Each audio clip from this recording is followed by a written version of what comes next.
નમસ્કાર દર્શક મિત્રો, ન્યૂઝ 7 ઇન્ડિયામાં આપ સૌનું હાર્દિક સ્વાગત છે। આવો જોઈએ આજના સમાચાર।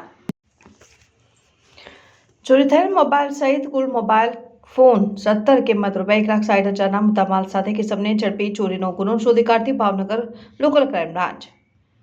તારીખ 22મી નવેમ્બર 2024ના રોજ ભાવનગર લોકલ ક્રાઇમ બ્રાન્ચની ટીમ ભાવનગર શહેર વિસ્તારમાં ખાનગી વાહનોમાં મિલકત સંબંધિત ગુનાઓના શકદારોની તપાસમાં પેટ્રોલિંગમાં હતા। તે દરમિયાન બાતમી મળેલ કે વાદળી કલર જેવું આખી બાયનું ટી શર્ટ અને આછા વાદળી કલરનું જીન્સ પેન્ટ પહેરેલ માણસ ભાવનગર એવી સ્કૂલના ગ્રાઉન્ડમાં સ્કૂલની દિવાલ પાસે કેટલાક મોબાઈલ ફોન લઈને બેસેલ છે। મોબાઈલ ફોન તે ક્યાંથી ચોરી અગરતો છલકપટથી મેળવેલ હોવાની શંકા છે। જે બાતમીના આધારે બાતમીવાળી જગ્યાએ આવતા માણસ મોબાઈલ ફોન નંગ 17 અને સાથે હાજર મળી આવે। જે મોબાઈલ ફોન શકપરતી મિલકત તરીકે કબજે કરીને તેની મોબાઈલ ફોન અંગે પૂછપરછ કરતા તે ગંગા ચડિયા તળાવમાં આવેલ કિશોરભાઈ દાલપુરીવાળા નીલારી છેલ્લા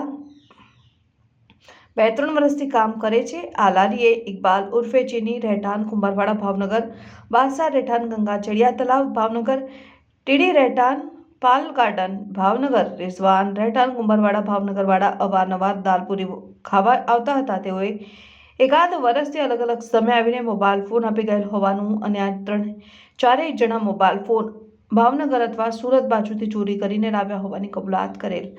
આ અંગે આગળની તપાસ કરવામાં આવેલ।